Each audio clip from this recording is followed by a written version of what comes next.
Good morning student, मैं अविनाश स्वागत करता हूँ आपके स्कूल और आपके यूट्यूब चैनल आरडी कॉन्वेंट में। सबसे पहले तो मैं आपको बधाई देना चाहूँगा नए सेशन में प्रमोट होने के लिए, और आशा करता हूँ कि इस कोरोना काल में भी आप जहाँ होंगे जैसे भी होंगे स्वस्थ होंगे। टाइम को वेस्ट ना करते हुए हम आज पढ़ने जा रहे हैं pair of linear equation in two variable, द्विचलीय रैखिक समीकरण युग्म, जो कि 10th का थर्ड चैप्टर है, 10th क्लास थर्ड चैप्टर। काफी इंपॉर्टेंट चैप्टर है, काफी ज्यादा नंबर की मार्किंग रखता है और बहुत ही सिंपल चैप्टर है, सबसे सिंपल बट मोस्ट इम्पोर्टेंट। ये चीज आपको ध्यान रखनी है, सबसे सिंपल चैप्टर है और मोस्ट इम्पोर्टेंट है। आज का अगर वीडियो आपने अच्छे तरीके से समझ लिया तो आप ये चैप्टर बहुत आसानी से सॉल्व कर सकते हैं। इस चैप्टर में सबसे पहले तो हमें ये जानना होगा कि pair of linear equation in two variable होता क्या है। जैसा कि हमने 9th क्लास में पढ़ा था पॉलिनोमियल में सिंगल वेरिएबल यूज होता था। वो वेरिएबल अगर आपको याद है तो बहुत अच्छी बात है, नहीं तो मैं बता देता हूँ कि पॉलिनोमियल में एक सिंगल वेरिएबल हम यूज करते थे जो होता था x। लेकिन यहाँ क्या है, इसने बोला है टू वेरिएबल। तो वेरिएबल इंग्लिश अल्फाबेट के 26 वर्ड्स में से कोई भी वर्ड उठा लीजिए वो वेरिएबल कहलाएगा। क्यों? क्योंकि उसकी वैल्यू कोई फिक्स नहीं होती। वेरिएबल कुछ भी हो सकता है, a b c d e f x y z, कुछ भी ले सकते हैं आप। वो आपकी इच्छा के अनुसार आपके ऊपर डिपेंड करता है कि आप क्या लेना चाह रहे हैं। मैं यहाँ पर चूज कर रहा हूँ x और y। अब x और y मैंने क्यों चूज किया? क्योंकि यहाँ पर लिखा हुआ है 2। दो वेरिएबल हमें लेने हैं, x तो मैंने x ले लिया और y ले लिया। अब बात आती है इक्वेशन। तो हम इक्वेशन कब बनती है, जैसा कि हम 9th क्लास में पढ़ा था हमने कि इक्वेशन जब भी बनती है जब RHS इक्वल टू LHS होता है। जब ये कंडीशन कहीं पर लागू होगी तो बनेगी इक्वेशन। छोटे शब्दों या सरल शब्दों में बोलूं तो अगर इक्वल का साइन आ गया मींस इक्वेशन बन गई है। तो तीन चीजें हमारे पास हो गई हैं, एक वेरिएबल, दो वेरिएबल और तीसरा इक्वल का साइन। अब बात आती है लीनियर की। जैसा पॉलिनोमियल में पढ़ा था, लीनियर का मतलब होता है जिसमें x की एक्सपोनेंट पावर जो होती है वो 1 होती है। कितनी होती है? 1 होती है, 1 से ज्यादा नहीं होती है, कि 1 ही होती है। वो कहलाती है linear equation. Pair of linear equation का मतलब क्या हुआ कि लीनियर इक्वेशन के दो युग्म मतलब दो जोड़े। जैसे आपके एग्जांपल के तौर पे आपके पास जो शूज है उसके दो जोड़े, दोनों सेम होते हैं, लेकिन बस डिफरेंस ये होता है कि एक राइट लेग में पहनते हैं, एक लेफ्ट लेग में पहनते हैं। उसी तरीके से इसमें कुछ डिफरेंस होगा, लेकिन वेरिएबल जो होंगे वो सेम होंगे। तो जैसे मैंने बोला दो पेयर चाहिए, तो मैंने मान लिया x plus y equal to 3 and x plus y equal to 9। ये दो इक्वेशन हो गई, ये हो गए दो पेयर। हम जानते हैं, आपको मैं बताना चाहूंगा कि इसकी लीनियर इक्वेशन की जो एक स्टैंडर्ड इक्वेशन या जनरल इक्वेशन बोल सकते हैं आप, वो होती है ax plus by plus c equals to 0, where a, b and c are constant terms because we use x and y as a variable। क्योंकि हमने क्या किया है, x और y लिए हैं एज अ वेरिएबल। तो a, b, c इनके अलावा जितने भी टर्म आएंगे इस लीनियर इक्वेशन में वो सारे के सारे कांस्टेंट टर्म होंगे। जैसे a की कोई वैल्यू होगी, b की कोई वैल्यू होगी और c की कोई वैल्यू होगी। जैसे मान लीजिए अगर यहाँ पर 5 लिखा हुआ है तो a की वैल्यू कितनी हो जाएगी? 5। अब ये आप ये सोच रहे होंगे कि अगर ax plus by plus c equals to 0 इस इक्वेशन की स्टैंडर्ड टर्म है, तो इस इक्वेशन का स्टैंडर्ड इक्वेशन क्या होगी? इसकी भी standard equation ax plus by plus c ही होगी। अब यहाँ पर ये कंफ्यूजन क्रिएट होता है कि हम कैसे डिफाइन करेंगे कि किसका एक कौन सा है। तो हम अपनी समझदारी के लिए या अपने तरीके को आसान बनाने के लिए कर लेते हैं a1 b1 c1 a2 b2 c2। ठीक है, समझे? a1 b1 c1 a2 b2 c2। अब a के साथ जो भी कोफिशिएंट जुड़ा होगा वो कहलाएगा a1, y के साथ जो भी कोफिशिएंट जुड़ा होगा वो कहलाएगा b1, और c1 जो भी कांस्टेंट टर्म दिया होगा वो c1 कहलाएगा। a2 जो सेकंड इक्वेशन में x के साथ कोफिशिएंट जुड़ा होगा वो कहलाएगा a2। सेकंड इक्वेशन में जो y के साथ कोफिशिएंट जुड़ा होगा वो कहलाएगा b2, और जो अदर कांस्टेंट टर्म दिया होगा वो कहलाएगा c2। तो अभी हमारी लीनियर इक्वेशन तैयार हो गई है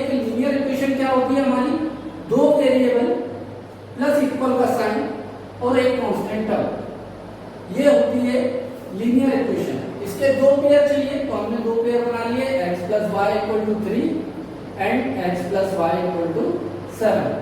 ये बन गए हैं दो पेयर। तो ये हमारी होती है linear equation, pair of linear equation in two variable, दो वेरिएबल में पेयर ऑफ लीनियर इक्वेशन। जैसा कि आपने दो इक्वेशन मिल गई थी, x plus y equal to 3 और x plus y equal to 9। अब इस चैप्टर में टोटल 4 एक्सरसाइज है, 3.1, 3.2, 3.3, 3.4। ये चारों इक्वेशन एक अलग अलग मेथड पे डिपेंड।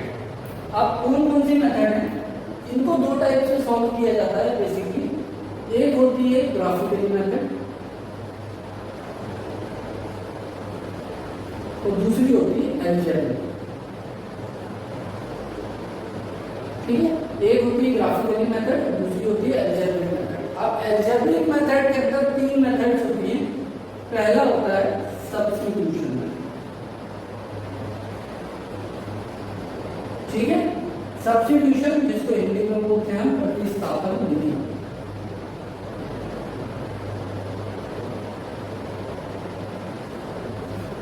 दूसरी होती है एलिमिनेशन मेथड।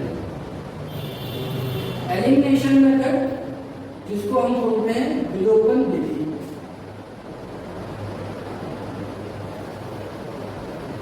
ठीक है, तीसरी होती है हमारी क्रॉस मल्टीप्लिकेशन मेथड।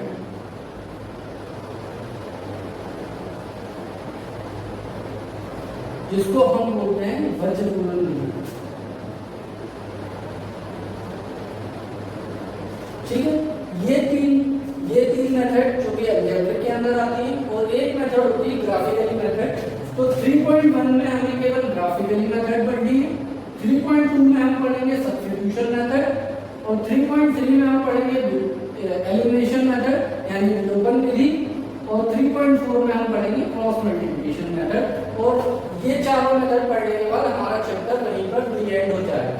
आज के इस वीडियो में हम पढ़ेंगे ग्राफिकली। इससे पहले मैं आपको बताना चाहूंगा कि आपको अगर ये मेरा वीडियो अच्छा लगता है तो कृपया करके इसको सब्सक्राइब करें, कमेंट करें, लाइक करें और बेल के आइकन में जरूर क्लिक कर दें ताकि जब मैं इसका अलजेब्रिक इक्वेशंस के वीडियो अपलोड करूंगा तो उसका नोटिफिकेशन आपको मिल जाए। चलिए स्टार्ट करते हैं। पहला क्वेश्चन 3.1 का पहला क्वेश्चन है, आफ्ताब टेनिस कोर्टर। आफ्ताब अपनी बेटी से कहता है 7 years ago, 7 साल पहले, I was 7 times as old as you were then।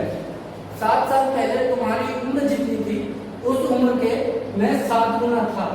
And उसके बाद कहता है कि 3 years from now, आज से 3 साल बाद, I shall be 3 times as old as you। आज से 3 साल बाद तुम्हारी जितनी उम्र होगी उसके 3 गुना मेरी उम्र होगी। उसके बाद उसने कहा है represent this situation algebraically and graphically. ठीक है, तो सबसे पहले हमें जो चीज पता नहीं होती हम उसको क्या बोलते हैं, वेरिएबल। तो हमें ना आफ्ताब की एज पता है ना डॉटर की एज पता है, तो वो होंगी वेरिएबल। तो हमने कर लिया like age of Aftab x and age of daughter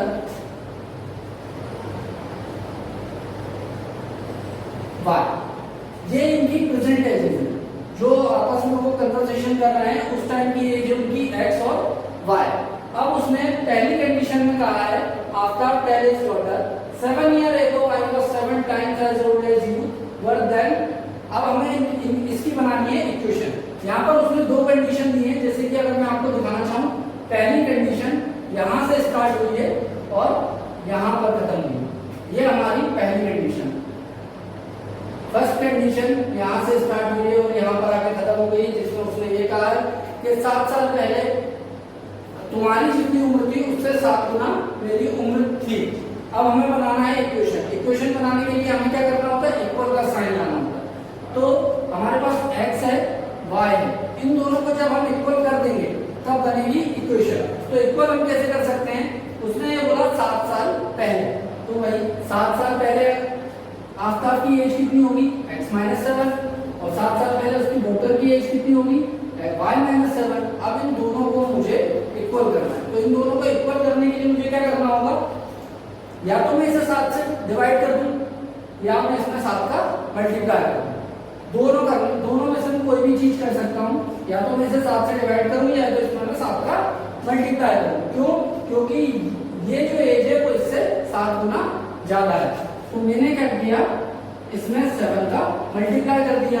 अब जब मल्टीप्लाई कर दिया तो आ गया x माइनस 7y माइनस 49। अब मैंने क्या बोला था, वेरिएट टर्म्स को एक तरफ ले लो और कांस्टेंट टर्म को एक तरफ ले लो। तो वेरिएबल टर्म 7y को या तो आप इस साइड ले आइए या x को उस साइड लेके चले जाइए।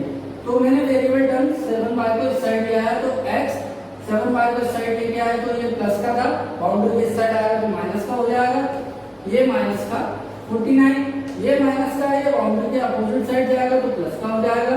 तो x minus 7y equal to minus का 42। माइनस का 42 क्यों? क्योंकि 49 बड़ा टर्म है, बड़ा कांस्टेंट टर्म है जिसके आगे माइनस का साइन लगा हुआ है, इसलिए माइनस का 42। प्लस माइनस माइनस होता है। ये हमारी बन गई है पहली इक्वेशन। अब जब दूसरी कंडीशन स्टार्ट हुई वो यहां से हुई, सेकंड कंडीशन उसने जो स्टार्ट करी वो यहां से स्टार्ट करी कि 3 ईयर फ्रॉम नाउ, आज से 3 साल बाद, ठीक है ना। I shall be 3 time as old as you will be. आज से 3 साल बाद तुम्हारी जितनी उम्र होगी उस टाइम में तुम्हारी उम्र के 3 गुना होगा। तो फिर से वही x और y लिख लिया, 3 साल बाद की बात कर रहा है तो प्लस 3 कर दिया दोनों में। अब इक्वेशन बनानी है तो दोनों के बीच में इक्वल का साइन लगाना पड़ेगा, लेकिन अब ये दोनों इक्वल नहीं है। इक्वल क्यों नहीं है? क्योंकि आफ्ताब की एज उसकी डॉटर की एज से 3 गुना है। तो अगर मैं यहाँ पर 3 का मल्टीप्लाई कर देता हूँ तो इन दोनों की एज इक्वल हो गई। अब इसको सॉल्व करेंगे तो x plus 3 equal to 3y plus 9। फिर से वही वेरिएबल टर्म्स एक तरफ, कांस्टेंट टर्म एक तरफ, तो x minus 3y equal to 9 minus 3।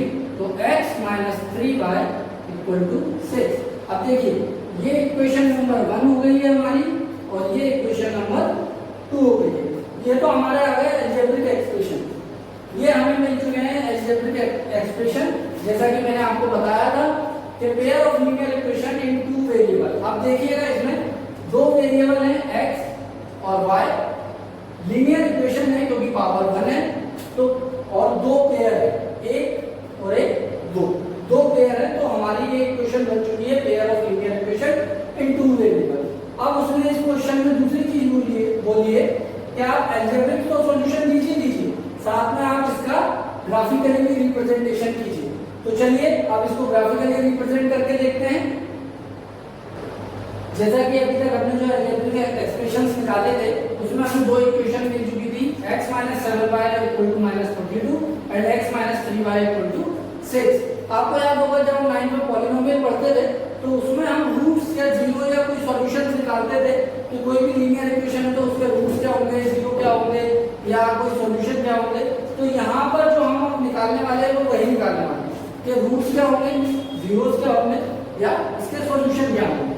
तो लीनियर इक्वेशन है तो आपको पता है लीनियर इक्वेशन की जब हम ग्राफ पर स्केच खींचते थे तो एक स्ट्रेट लाइन आती थी जो कि x को केवल एक ही पॉइंट पे इंटरसेक्ट करती थी या नहीं भी करती थी, ठीक है।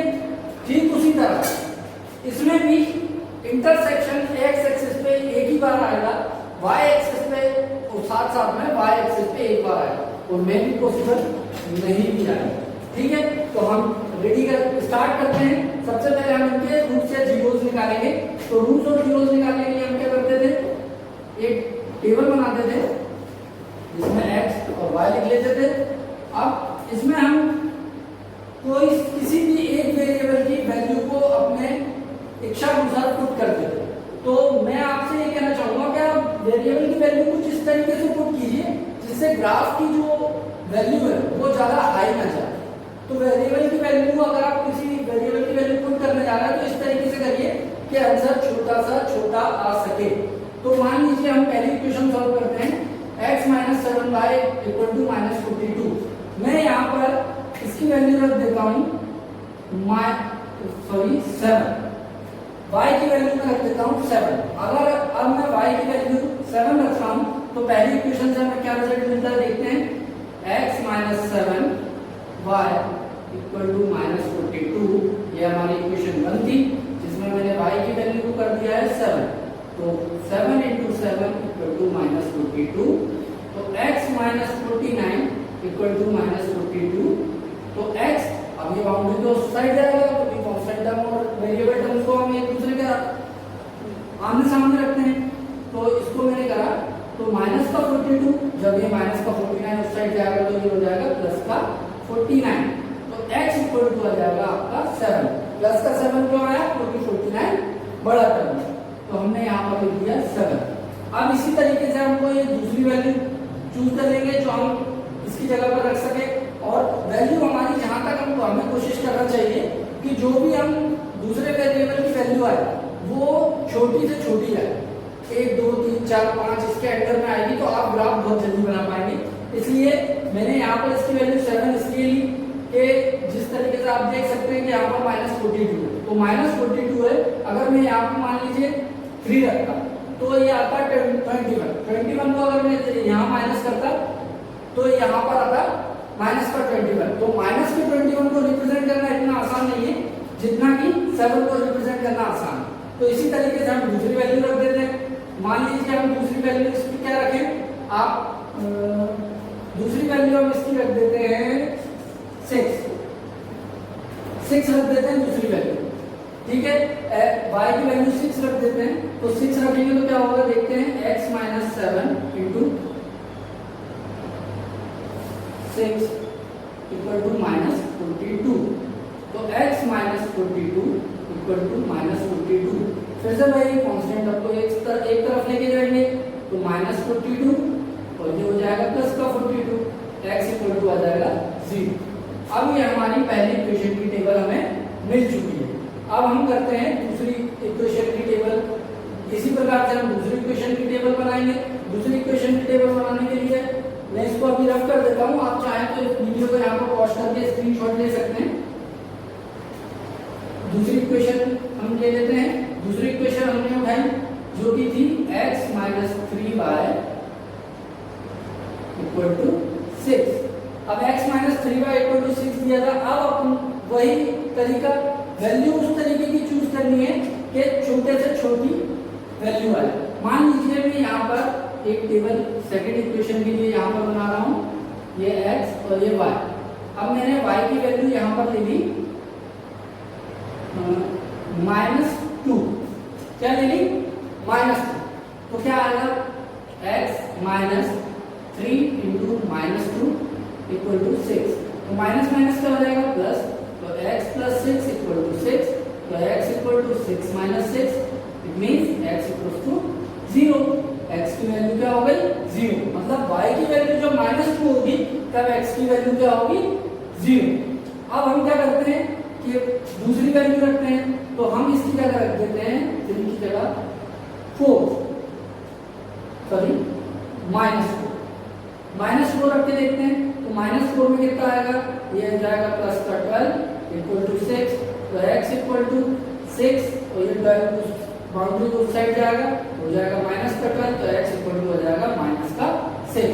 मतलब कि जब हमने y की वैल्यू को -4 रखा तो हमें x की वैल्यू क्या मिली -6। इस तरीके से हमारी टेबल एक तैयार हो चुकी है। अब इस टेबल को हमें से ग्राफ पर रिप्रेजेंट करना है और हमारा क्वेश्चन कंप्लीट हो चुका है। तो ग्राफ पर रिप्रेजेंट करना जैसे कि लीनियर इक्वेशन में करते थे, लीनियर इक्वेशन जब पॉलिनोमियल में हम सॉल्व करते थे उसी तरीके से यहाँ पर भी करेंगे। कुछ इस तरीके का हमारा ग्राफ होता है जिसमें यहाँ x positive, x negative, y positive, y negative ये होता था। अब यहाँ ये जो ओरिजिन पॉइंट होता है यहाँ पर सभी की वैल्यू होती है 0। क्या होती है 0, ठीक है। यहाँ से कुछ सेक्शंस होते हैं, इक्वल सेक्शंस में डिवाइड होता है ये, जिसमें आप यहाँ ये पॉजिटिव साइड है एक्स एक्सिस का, 1 2 3 4 5 6 7 8। ये नेगेटिव साइड है एक्स एक्सिस का, तो 1 2 3 4 5 6 7 8। तो यहाँ लिखेंगे आप -1 -2 -3 -4 -5 -6 -7 -8। 8। इसी तरीके से y ऊपर की तरफ पॉजिटिव होता है तो 1 2 3 4 5 6 7, तो 1 2 3 4 5 6 7, और नीचे की तरफ माइनस होता है तो 1 2 3 4 5 6 7। अब ये ध्यान रखिएगा कि ये जो सेक्शन होते हैं ये इक्वल सेक्शन होते हैं। ये मत कीजिएगा कि ग्राफ की कॉपी में जब आपको एक सेक्शन वो ऑलरेडी बॉक्स बने होते हैं तो आप एक इक्वल सेक्शन चूज कीजिए।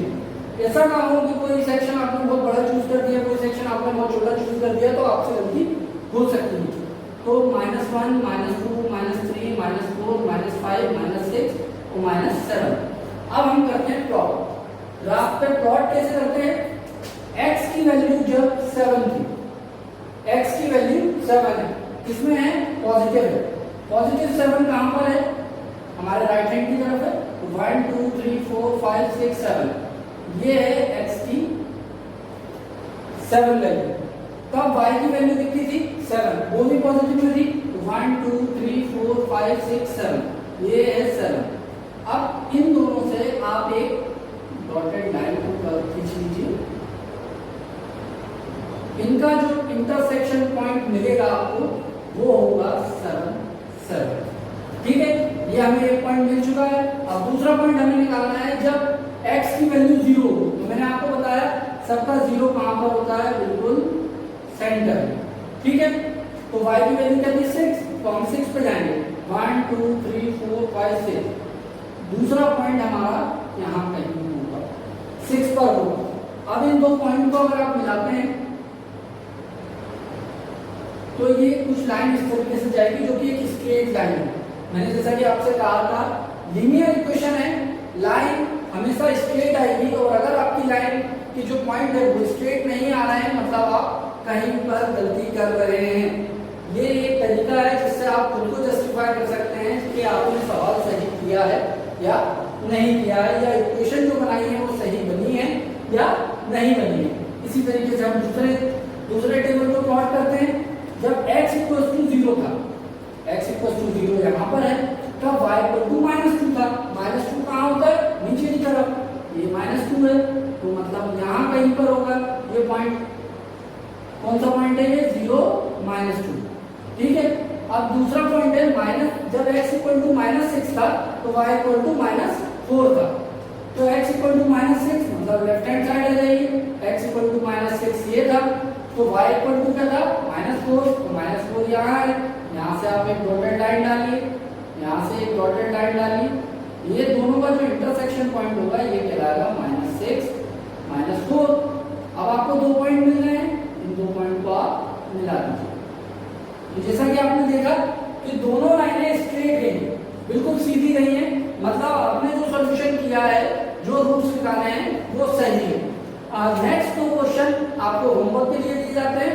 अगर कोई डाउट आता है तो मुझे कमेंट सेक्शन में जरूर बताएं। मैं कोशिश करूंगा कि जल्द से जल्द आपके वो डाउट क्लियर किए जाएं। जैसा कि हमारा एक छोटा ग्रुप है, हम उस ग्रुप में आपके जो भी डाउट्स होंगे उन डाउट्स को क्लियर कर देंगे। हो सकेगा तो हम नोट्स प्रोवाइड कराने की कोशिश करेंगे इनके।